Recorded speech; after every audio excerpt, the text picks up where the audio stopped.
In this video, we will show you how to empty trash on Android. To empty your trash on your Android smartphone, there is two methods. First, you can empty your trash if your trash in album. Okay, just open your gallery. Okay, this is the first method. You can just click menu and you can see there is trash here.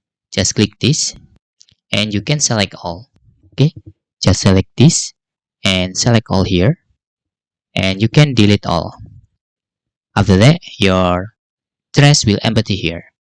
And the second method, if you don't find this trash menu, you can just go to your file manager. Just find your file manager. For example, I'm using Samsung and I have the files manager here. You can see there is trash utilities here.